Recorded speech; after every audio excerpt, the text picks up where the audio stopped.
आज अपना वीडियो देख देख के कुछ कस्टमर आके हमें इतना सारा मछली का ऑर्डर दिए कि सुबह से अकेला मछली काटते काटते मेरा तो हालत ही खराब हो गया। तुझे पता है आज हमें कितना बड़ा ऑर्डर मिला है?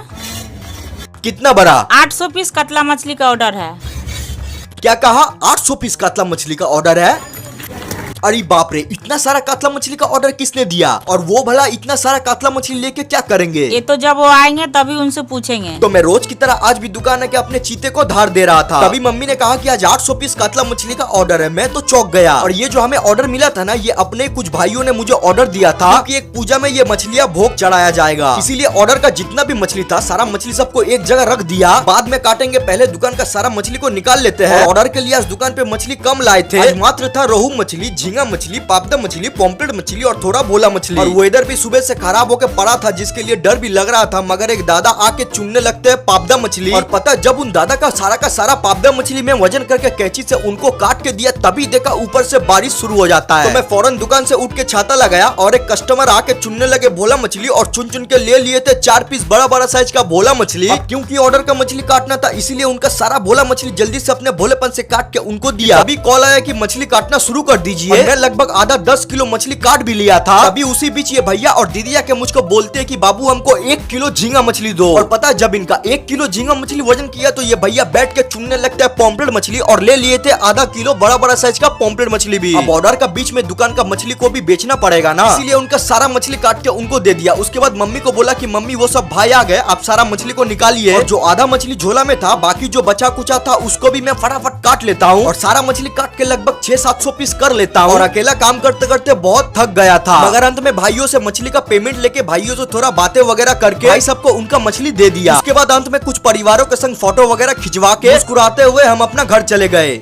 आज दोपहर को नाश्ते में मैंने बनाया पोहा चटपटे। तो हुआ यूं कि आज सुबह सुबह उठकर मैं आ गया सीधा खलिहान पे, क्योंकि आज हम लोगों को ये जितने भी केले का पेड़ दिखाई दे रहा है, इन सभी को काट के हटाना है, क्योंकि इन सभी केले के पेड़ में लग चुका है कीड़ा। और ये ऐसा कीड़ा है कि चाहे हम लोग जितना भी पेड़ को दवाई दे दे, ये कभी भी ठीक नहीं होगा। तो इसका सोल्यूशन एक ही है कि हमें इन सभी पेड़ को काट के हटाना होगा। तो लगातार 1 घंटे तक मेहनत करने के बाद मेरा हाल कुछ ऐसा हो गया। तो अब काटने वाला काम छोड़ के मैं और मेरा छोटा भाई आके सभी कटे हुए केले के पेड़ को उठा के साइड में रखने लगे। तभी थोड़ी देर बाद पेड़ से आवाज आया कि मालिक अब खाना खाने का टाइम हो चुका है, घर चलिए। तो पहले पेट पूजा फिर काम दूजा, इसीलिए सभी काम को छोड़ के मैं आ गया घर आके हाथ पैर धोने के बाद मैंने बैठ के सुबह का खाना ठूसा खाया। उसके बाद मैंने अपना कपड़ा उठाया और चल दिया सीधा स्नान करने के बाद जब मैं बैठ के अपने फोन में रील देख रहा था, तभी अचानक से मेरी आंख लग गई। तो 3 घंटे बाद जब मैं सो के उठा तो मुझे लग गया बहुत जोर से भूख। तो मैं जाके अपने पुश्तैनी अलमीरा में खाने के लिए कुछ ढूंढने लगा, लेकिन वहाँ पे मुझे मिला सिर्फ पोहा, जिसे हम अपने भाषा में चिवड़ा बोलते हैं। तो मैंने सोचा कि क्यों ना आज इसी से कुछ नाश्ता बनाया जाए। तो सबसे पहले मैंने कढ़ाई पे गैस चढ़ा के उसमें डाला तेल, थोड़ा सा हल्दी पाउडर, और उसमें पोहा डाल के पोहा कुरमुरा हो जाने तक अच्छे से भून लिया। फिर पोहा ठंडा हो जाने के बाद उसे एक कटोरा में रख के उसमें डाला बारीक कटा हुआ प्याज, बारीक कटा हुआ टमाटर, 2 वाई चाव और हाँ उसका मसाला भी। उसके बाद उसमें डाला भुना हुआ चना, एक चिप्स का पैकेट, एक कुरकुरे का पैकेट, थोड़ा सा कुछ भुजिया, थोड़ा सा लाल मिर्च पाउडर, स्वाद के अकॉर्डिंग नमक, और एक नींबू निचोड़ के उन सभी को अच्छे से मिक्स करने के बाद बनके तैयार है हमारा पोहा चटपटे। अब मैं चला इसका लुत्फ उठाने। बाकी आपको ये रेसिपी कैसा लगा कमेंट में जरूर बताना।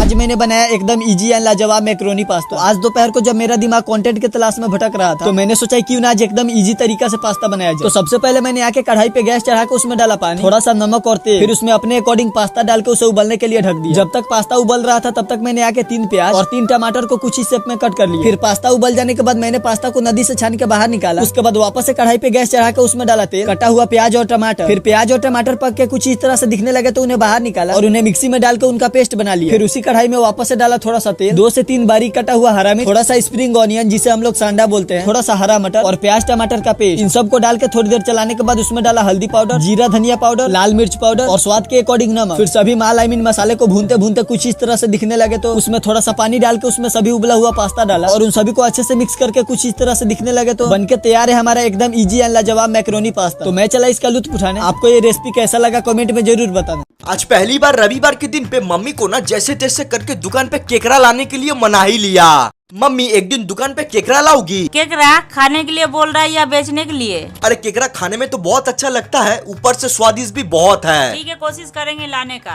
इस बाजार में तो कोई केकड़ा लाता नहीं है, अगर हम लाए तो बिक सकता है। मगर दुकान पर बिकेगा है केकड़ा? ठीक है, वो मैं सबसे पूछ लूंगा, आप टेंशन मत लो, आप सिर्फ लेके आना। अगर सबने कहा तो पक्का ले आएंगे। अब आप सब तो मुझे कमेंट करते रहते हो कि भैया केकड़ा लेके आओ, केकड़ा लेके आओ, तो इसीलिए आप सबके लिए आज मैं मम्मी को केकड़ा लाने के लिए कहा। अब आप सब भी कमेंट में केकड़ा लाओ कह दो ताकि मम्मी जल्दी लेके आए। और चलिए अब रविवार का सारा मछली दिखाता हूँ। तो आज हमने जो लाया था वो था हिल्सा मछली, लोटे मछली, कातला मछली, अच्छा बुआली मछली, बड़ा बड़ा साइज का पॉम्पलेट और बड़ा बड़ा पापदा मछली, और पता अंत में रोहू, मोरोला और झींगा मछली में निकाल ही रहा था, तभी देखा आज पहले ही एक कस्टमर आके रविवार को 3 पीस बड़ा बड़ा बुआली मछली अकेले ले लिए। अब रविवार का अगर बोहनी ही इतना अच्छा हो तो दुकानदारी तो अच्छा होगा, इसीलिए इन कस्टमर का 3 पीस बुआली कस्टमर को दे दिया। फिर 3-4 कस्टमर एक संग आए, जिनमें से ये आंटी मुझको बोली कि बाबू हमको कातला मछली का पेटी चाहिए। तो मैं उन प्यार भरा आंटी के लिए कातला मछली का पेटी फटाफट काट के आंटी को दे दिया। और देते ही नहीं ये स्कूटी वाले बोले कि भाई हमको आज रविवार को बड़ा बड़ा साइज का पॉम्पलेट मछली चाहिए। मैंने कहा कितना, उन्होंने कहा 750 ग्राम। तो बस उनका 750 ग्राम पॉम्पलेट मछली काट के जल्दी से उनको देकर आगे देखता हूँ एक अंकल आके बैठ के चुनने लगते हैं लोटे मछली, और खुद से ही लोटे मछली वजन कर लेते हैं। तो मैं भी जल्दबाजी में उनका 100 का लोटे मछली फटाफट काट के उनको थमा देता हूँ। फिर ये बाबू अपने मम्मी को घसीटते हुए मेरे पास ले आती है और कहता है कि मम्मी भैया से ही झींगा मछली लेना। तो मैंने इन बाबू को 1 किलो झींगा मछली भी दे दिया। और बाबू को झींगा मछली देते ये कस्टमर मुझको बोलते हैं हमको 600 ग्राम देसी मोरोला मछली चाहिए। और जब इन भाई साहब का 600 ग्राम मोरोला वजन किया तो देखा ये 1 पीस हिल्सा मछली लेके खड़े थे, मतलब इनको 1 पीस हिल्सा मछली भी लेना था। तो मैंने काट के दे दिया। और सबसे अंत में ये भैया आके मम्मी को बोले कि आंटी हमको आधा किलो पापदा मछली चाहिए। और दुकान पे बहुत भीड़ था इसीलिए इनको पापदा मछली कटवाना नहीं था, तो हमने ऐसे ही दे दिया। और देखकर आज रविवार के बाजार में हमने बहुत जल्दी काम खत्म कर लिया।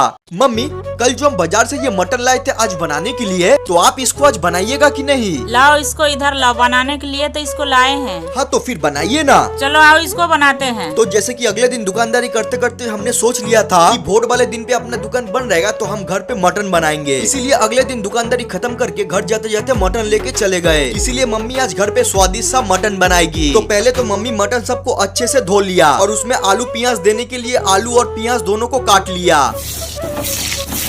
और आलू लाल करके भूजने के बाद प्याज सबको अच्छे से भूजने लगती है। और उसके बाद उसी में दे दिया आदा रसून का किया हुआ पेस्ट। फिर देखता हूँ मम्मी एक एक करके उसमें मटन का सारा मसाला देने लगती है और दे के भूनने लगती है। अरे क्या कर रहे हो, रुको अभी बाकी है। और फाइनली मसाले में दे दिया सारा मटन और देकर मटन और मसाला दोनों को अच्छे से मिक्स करने के बाद उसमें पानी दे दिया। उसके बाद अपना घर का प्रेशर कुकर निकाल के उसी में सारा मटन दे के उसी में सारा आलू दे के थोड़ा खदकाने के बाद कुकर का ढकना बंद कर दिया।